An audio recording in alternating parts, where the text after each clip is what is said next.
Die Welt kannte ihn als den unangefochtenen König der Immobilien, den schillernden Milliardär, dessen Name in goldenen Lettern über den Dächern von Manhattan thronte. Doch hinter der glitzernden Fassade von Mar-a-Lago und den endlosen Golfplätzen verbarg sich ein Geheimnis, das die Mächtigsten der Welt bis heute zittern lässt. Wenn Sie in den 90er Jahren die Schlagzeilen verfolgt haben, erinnern Sie sich vielleicht an die endlosen Partys, die elitären VöP-Listen und die unantastbare Aura, die ihn umgab. Alle sprechen heute über eine bestimmte Insel. Alle fokussieren sich auf die großen Gerichtsgebäude. Aber das wahre Rätsel, der eigentliche Schlüssel zu einem Abgrund an Macht und Manipulation, lag die ganze Zeit offen sichtbar auf einem Schreibtisch. Es war ein unscheinbares, kleines, schwarzes Buch. In diesem Buch standen die Namen der absoluten Weltelite. Und direkt neben dem Namen des zukünftigen Präsidenten fanden sich nicht ein, nicht zwei, sondern exakt 14 verschiedene private Notrufnummern. Warum brauchte jemand 14 geheime Kommunikationswege zu einem Mann, der offiziell nur als einfacher Bekannter galt? Bevor wir diese Tür öffnen, müssen wir verstehen, dass die Wahrheit, die in diesem Buch verborgen liegt, das Fundament unserer Gesellschaft erschüttern könnte. Vergessen Sie für einen Moment die offiziellen Erklärungen der Medien. Vergessen Sie die inszenierten Streitereien, die Jahre später in die Kameras diktiert wurden. Wir reisen zurück in eine Zeit, in der die Grundsteine für das weitreichendste und dunkelste Erpressungsnetzwerk der modernen Geschichte gelegt wurden. Die Rede ist von einer Ära, in der ein mysteriöser Finanzier, ein Mann ohne nachvollziehbare Herkunft seines immensen Reichtums, plötzlich die innersten Zirkel der Macht betrat. Er war der verborgene Architekt der Eliten. Palm Beach, Florida, in den späten 90ern war nicht nur ein Spielplatz für die Reichen, es war ein hermetisch abgeriegelter Tresorraum für die schmutzigen Geheimnisse der Mächtigsten. Auf den weitreichenden Anwesen und in den exklusiven Clubs wurden Allianzen geschmiedet, die weit über das Geschäftliche hinausgingen. Es war eine Welt der absoluten Diskretion, in der Gefälligkeiten die härteste Währung darstellten und in der das Sammeln von kompromittierendem Material zu einer dunklen Kunstform perfektioniert wurde. Genau in dieser Welt kreuzten sich die Wege der beiden Männer auf eine Art und Weise, die bis heute von den Ermittlungsbehörden mit einem undurchdringlichen Mantel des Schweigens bedeckt wird. Man erzählte der Öffentlichkeit jahrzehntelang eine beruhigende, fast schon langweilige Geschichte. Eine Geschichte von zwei wohlhabenden Nachbarn in Palm Beach, die sich gelegentlich bei gesellschaftlichen Anlässen über den Weg liefen, vielleicht ein paar Worte über Immobilien austauschten und sich später angeblich wegen eines Grundstücks in die Haare kriegten. Eine klassische Rivalität unter Milliardären, so die offizielle Version. Doch die Dokumente, die in dunklen Archiven verschwanden und erst durch hartnäckige Recherchen fragmentarisch ans Licht kamen, zeichnen ein völlig anderes, weitaus verstörenderes Bild. Warum wurden Polizeiberichte aus jener Zeit, die eigentlich Routineeinsätze auf bestimmten Anwesen dokumentieren sollten, systematisch geschreddert? Warum durften bestimmte VIP-Gästelisten niemals in die Hände der lokalen Presse fallen? Wenn 100.000 Menschen einem Mann zujubelten und seine Erfolge feierten, geschah im Hintergrund, abseits der blendenden Scheinwerfer, etwas, das selbst erfahrene Ermittler heute noch erschaudern lässt. Das kleine schwarze Buch war nicht einfach nur ein Adressverzeichnis. Es war eine kartografische Darstellung von Macht, absoluter Abhängigkeit und potenzieller Zerstörung. Wer in diesem Buch stand, gehörte zum inneren Zirkel. Wer mit 14 Nummern verzeichnet war, der war nicht nur ein Gast, der war ein integraler Bestandteil eines unsichtbaren Systems.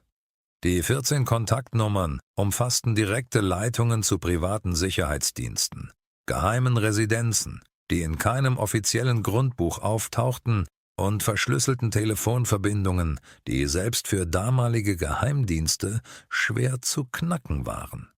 Stellen Sie sich die Frage: Welche Art von Beziehung erfordert eine derartige logistische und sicherheitstechnische Architektur? Es war keine Freundschaft im herkömmlichen Sinne. Es war eine strategische Partnerschaft im Schattenreich der absoluten Elite. Die wenigen Augenzeugen von damals, ehemalige Mitarbeiter der luxuriösen Anwesen, die bis heute aus blanker Angst um ihre eigene Sicherheit nur hinter vorgehaltener Hand sprechen, berichten von Nächten, in denen die offiziellen Kameras einfach abgeschaltet wurden. Sie sprechen von geschlossenen Gesellschaften, zu denen selbst der engste Secret Service oder die hochbezahlte private Security keinen Zutritt hatten. Was geschah wirklich hinter den schweren, vergoldeten Eichentüren von Mar-a-Lago und dem benachbarten Villen, als die ahnungslose Welt schlief? Die Antwort auf diese entscheidende Frage wurde mit eiserner Härte verteidigt. Jeder, der zu viele Fragen stellte, fand sich unweigerlich und extrem schnell auf einer schwarzen Liste wieder oder verlor über Nacht seine hart erarbeitete Karriere. Das System beschützte sich selbst und es beschützte seine wichtigsten Akteure mit einer eiskalten Brutalität, die man in dieser Form sonst nur aus den dunkelsten Geheimdienstkreisen kannte. Der Architekt dieser elitären Zusammenkünfte wusste ganz genau, dass das absolut wertvollste Kapital auf diesem Planeten nicht Geld, sondern Information war. Information über die Schwächen, die geheimen Vorlieben und die verletzlichsten Punkte der mächtigsten Männer Amerikas. Und der zukünftige Präsident stand genau im Epizentrum dieses unkontrollierbaren Informationsflusses. Die höchsten Behörden wussten davon. Hochrangige Beamte in Florida hatten bereits in den frühen 2000ern erste, sehr konkrete Hinweise auf ein gewaltiges, organisiertes Netzwerk, das weit über normale gesellschaftliche Ereignisse hinausging. Sie hatten Namen, sie hatten exakte Daten und sie hatten belastbare Beweise. Doch statt einer groß angelegten Razzia, die das Land gereinigt hätte, geschah etwas, das die Grundfesten unseres Justizsystems für immer erschüttern sollte. Eine unsichtbare Hand legte sich sanft, aber bestimmend über die Ermittlungen. Aktenordner wurden plötzlich als streng vertraulich eingestuft und tief in Tresoren verschlossen. Wichtige Zeugenaussagen verschwanden auf mysteriöse Weise, spurlos aus den offiziellen Protokollen, und hartnäckig ermittelnde Beamte wurden völlig unerwartet auf andere, unbedeutende Fälle versetzt oder ohne Begründung in den Vorruhestand geschickt. Man erklärte der empörten Öffentlichkeit schlichtweg, es gäbe nicht genügend Beweise für eine Anklage. Doch die Wahrheit war viel dunkler. Die Beweise waren absolut nicht zu schwach. Sie waren ganz im Gegenteil viel zu gefährlich. Sie hätten nicht nur unzählige Karrieren beendet, sie hätten im schlimmsten Fall ganze Regierungen stürzen und das Vertrauen in den Staat vernichten können. Eines der brisantesten Dokumente, das die totale Panik innerhalb der elitären Kreise auslöste und letztendlich zu einer bis dahin beispiellosen, koordinierten Vertuschungsaktion auf höchster Ebene führte, betraf jedoch überraschenderweise nicht die brisanten Geschehnisse am Boden.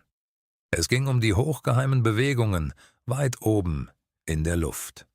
Während man die ahnungslose Öffentlichkeit gekonnt mit endlosen Geschichten über einen harmlosen, trivialen Nachbarschaftsstreit ablenkte, wurden in abgedunkelten Büros fieberhaft und mit höchster Dringlichkeit offizielle Papiere manipuliert.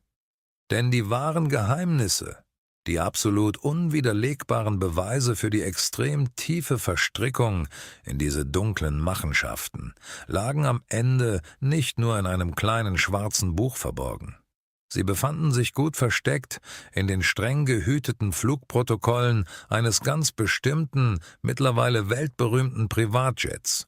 Und was in diesen massiv manipulierten Aufzeichnungen wirklich stand, werft ein völlig neues, erschreckendes Licht auf alles, was wir bisher zu wissen glaubten.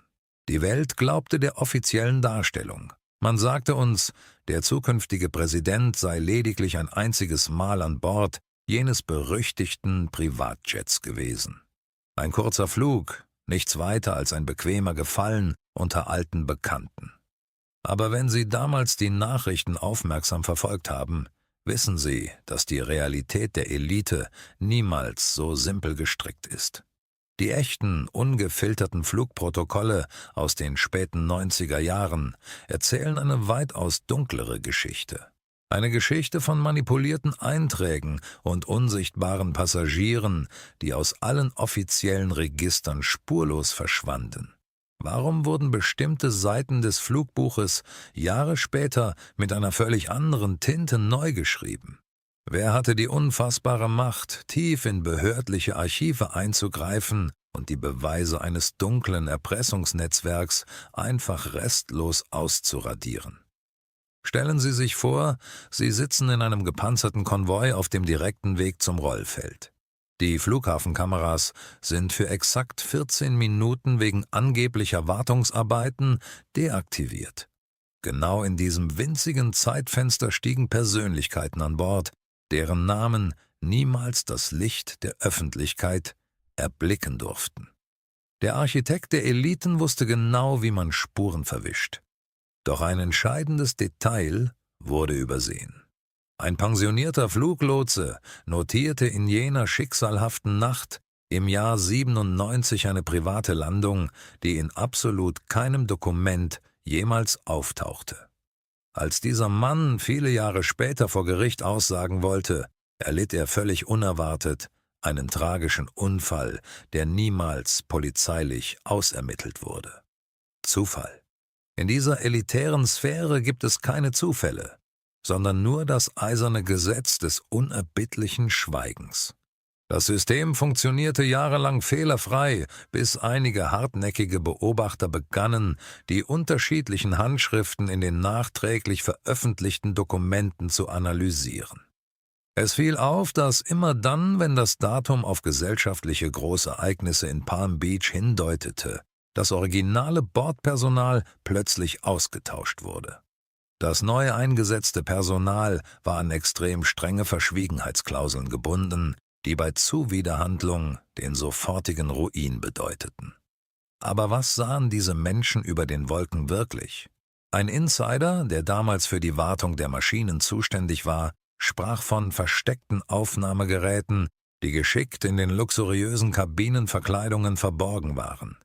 Der Privatjet war nicht nur ein Transportmittel, er war eine fliegende Falle, konzipiert, um die einflussreichsten Männer Amerikas in Situationen zu filmen, die ihre Karrieren sofort vernichtet hätten.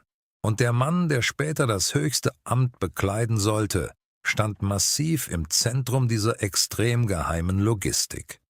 Warum aber taucht sein Name in den bereinigten Listen kaum noch auf?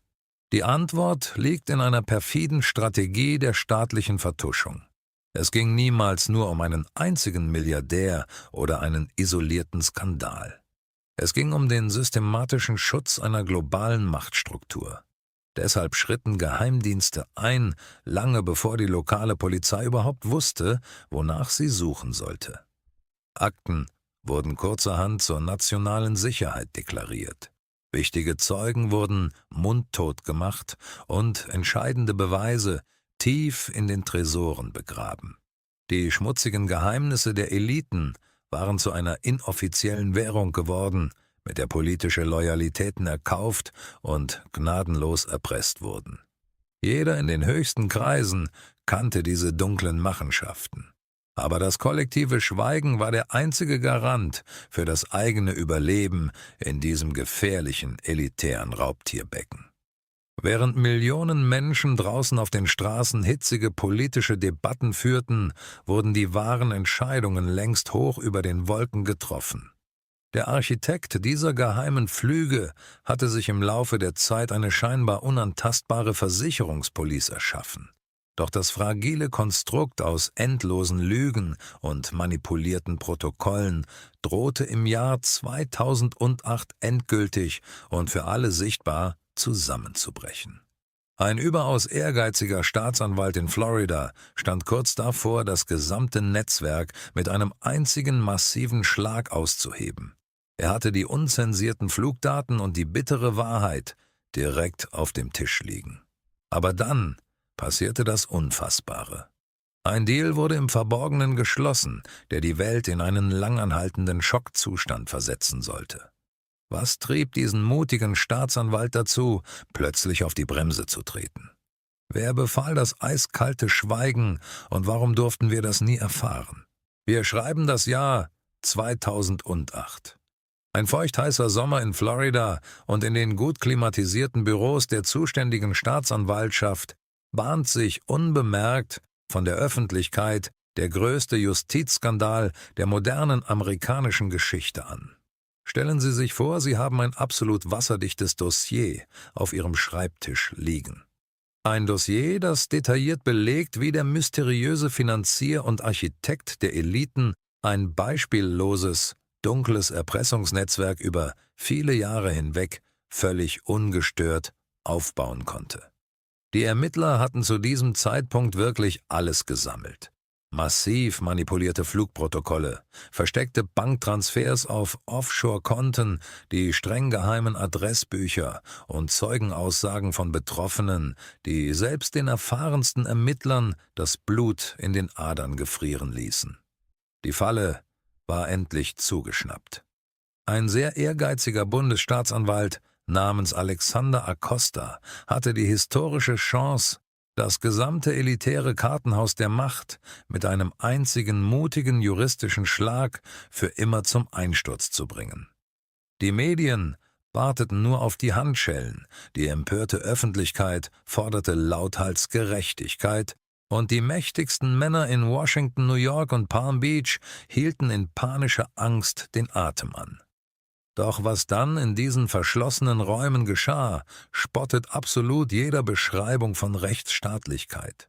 Anstatt den Hauptverantwortlichen dieses elitären Sumpfes für den Rest seines Lebens hinter Gitter zu bringen, wurde im Schatten ein Deal geschmiedet, der in der Geschichte der amerikanischen Justiz bis heute als beispiellos und zutiefst verstörend gilt.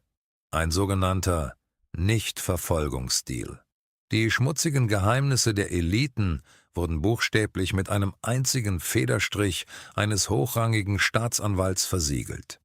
Der mysteriöse Drahtzieher bekam eine unfassbar milde Strafe, die eher einem luxuriösen Hotelaufenthalt glich, als einer echten restriktiven Inhaftierung. Er durfte sein komfortables Büro einfach weiterführen, seine weitreichenden Netzwerke ungestört pflegen und seine extrem einflussreichen Kontakte weiterhin für seine dunklen Machenschaften nutzen, als wäre absolut nichts geschehen. Aber warum? Warum ließ ein derart erfahrener und hartnäckiger Staatsanwalt den wohl gefährlichsten Geheimnisträger des gesamten Landes einfach so vom Haken? Die Antwort auf diese entscheidende Frage bringt uns geradewegs an den dunkelsten Punkt der staatlichen Vertuschung. Jahre später, als die kritischen Stimmen in der Presse lauter wurden und der Druck massiv anstieg, rechtfertigte sich Acosta in geschlossenen Kreisen mit einem erschütternden Satz, der das gesamte korrupte System sofort demaskierte. Man habe ihm von ganz oben unmissverständlich klargemacht, dass dieser Mann zur Geheimdienststruktur gehöre und er gefälligst sofort die Finger von der Sache lassen müsse. Alles einen furchtbaren, überaus perfiden Sinn. Die 14 geheimen Notrufnummern im kleinen schwarzen Buch, die völlig unantastbaren VIP-Gästelisten, die systematisch bereinigten Flugprotokolle und die sorgfältig geschredderten Polizeiberichte aus den 90er Jahren. Das war niemals nur der private, ausschweifende Spielplatz eines exzentrischen Milliardärs. Es war von Anfang an eine extrem hochprofessionelle, staatlich geduldete und vielleicht sogar orchestrierte Geheimdienstoperation. Das ultimative Ziel dieses Netzwerkes war es offenbar, kompromittierendes, extrem belastendes Material über die wichtigsten politischen Führer, Wirtschaftsbosse und künftigen Präsidenten zu sammeln, um sie im entscheidenden, historischen Moment absolut gefügig zu machen. Wer die intimsten Geheimnisse der Mächtigen kennt, der kontrolliert die Macht selbst. Und genau an diesem kritischen Punkt schließt sich der Kreis zu dem Mann, der später das berühmte Oval Office beziehen sollte. Während dieses unfassbaren Deals im Jahr 2008 verhielt sich der zukünftige Präsident bemerkenswert, still und unsichtbar. Er hatte sich offiziell bereits Jahre zuvor von dem mysteriösen Finanzier öffentlichkeitswirksam distanziert. Ein inszenierter, medial ausgeschlachteter Streit um ein Grundstück in Palm Beach diente als perfekte Nebelkerze, um die einst enge Verbindung rechtzeitig zu kappen, bevor das sinkende Schiff auch ihn in die Tiefe reißen konnte. Er wusch seine Hände in scheinbarer Unschuld und präsentierte sich der Welt als völlig ahnungsloser Nachbar. Doch die unsichtbaren, extrem starken Fäden, die ihn und das weitreichende Erpressungsnetzwerk verbanden, waren in Wahrheit längst nicht durchtrennt. Sie wurden lediglich tief in den schützenden Schatten verlagert. Die wahre Loyalität innerhalb dieser unantastbaren, elitären Kaste zeigt sich nicht in Zeiten des Friedens, sondern ausschließlich in Zeiten der absoluten Krise. Wenn jemand ein derart gefährliches Geheimnis für sie bewahrt, schulden sie ihm etwas auf Lebenszeit.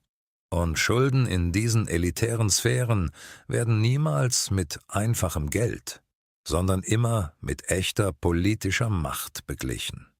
Die absolute Schockwelle, der Moment, in dem die Maske der vermeintlichen Gerechtigkeit endgültig und für die ganze Welt sichtbar in 1000 Stücke zerschmettert wurde, stand uns jedoch erst noch bevor.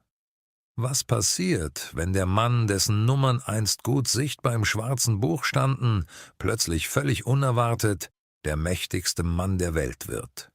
Wie belohnt man jenen Staatsanwalt, der damals loyal weggesehen und die intimsten Geheimnisse der Elite mit einem unterschriebenen Vertrag geschützt hat? Die Antwort darauf ist derart erschütternd, dass sie selbst hartgesottene Beobachter völlig sprachlos zurücklassen wird. Was passiert, wenn der Mann, dessen Kontaktnummern einst so prominent in jenem berüchtigten schwarzen Buch verzeichnet waren, unerwartet zum mächtigsten Führer der freien Welt aufsteigt? Die Antwort liefert den ultimativen Beweis für die Existenz eines tiefen Staates, der seine treuesten Beschützer niemals vergisst. Wir springen in das Jahr 2017. Eine neue Administration übernimmt das Weiße Haus. Von allen hochqualifizierten Experten, die für das einflussreiche Amt des amerikanischen Arbeitsministers zur Verfügung standen, wählte der neue Präsident ausgerechnet einen ganz bestimmten Mann. Sein Name war Alexander Acosta, genau jener Staatsanwalt aus Florida, der fast ein Jahrzehnt zuvor den beispiellosen Nichtverfolgungsdeal orchestriert hatte. Den Deal, der das dunkle Erpressungsnetzwerk und seine elitären Architekten vor dem sicheren Untergang bewahrte. War diese hochrangige Ernennung wirklich ein Zufall? Oder erlebten wir die offene Begleichung einer extrem teuren Schuld? Wenn jemand das wichtigste Geheimnis der Elite hütet, macht man ihn nicht zum Feind. Man macht ihn zum Minister. Doch das fragile Netz der Verschwiegenheit drohte im Sommer 2019 endgültig zu zerreißen. Der mysteriöse Finanzier wurde erneut verhaftet. Diesmal gab es keinen loyalen Staatsanwalt mehr. Die Panik in den obersten Etagen der Macht muss unbeschreiblich gewesen sein. Wer würde fallen, wenn der Architekt der Eliten anfangen würde, vor Gericht zu sprechen? Doch zu dieser gefürchteten Aussage sollte es niemals kommen. In einer hochgesicherten Zelle in Manhattan ereignete sich in jener Nacht etwas, das als größter Justizskandal unserer Zeit gilt. Die offiziellen Protokolle verlangen von uns zu glauben, dass in einem Hochsicherheitsgefängnis ausgerechnet in dieser einen Nacht die Kameras einen technischen Ausfall erlitten. Wir sollen akzeptieren, dass speziell ausgebildete Wachleute genau in jenen Stunden in einen unerklärlichen Tiefschlaf fielen.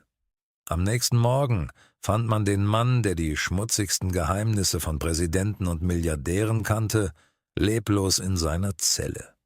Ein rätselhafter Tod, den die offizielle Version als tragischen Kurzschluss verkaufen wollte. Ein plötzlicher Abschied, der absolut alle Fragen mit ins Grab nahm. Die wichtigen Autopsieberichte, die erhebliche Zweifel aufwarfen, wurden rasch unter Verschluss gehalten. Überwachungsvideos verschwanden durch angebliche Serverfehler für immer. Das System hatte sich erfolgreich gereinigt. Die kolossale Bedrohung war restlos beseitigt worden. Der Mann, der heute wieder die Fäden der globalen Macht in den Händen hält, distanzierte sich damals sofort, als wäre der wichtigste Zeuge des Jahrhunderts nur eine Randnotiz. Das kleine schwarze Buch existiert noch immer. Die manipulierten Flugprotokolle liegen in dunklen Archiven. Aber der einzige Mann, der diese Fäden hätte zusammenführen können, wurde für immer zum Schweigen gebracht. Das elitäre Netzwerk wurde niemals zerschlagen. Es wurde lediglich in tiefere Schatten verlagert. Die Elite atmete kollektiv auf. Doch eine entscheidende Frage bleibt, und hier kommen sie ins Spiel. Glauben Sie wirklich, dass dieser rätselhafte Tod in der Zelle ein tragischer Unfall war? Oder war es die eiskalte Notbremse der Geheimdienste, um die Mächtigsten der Welt zu schützen? Schreiben Sie Ihre Theorie jetzt in die Kommentare.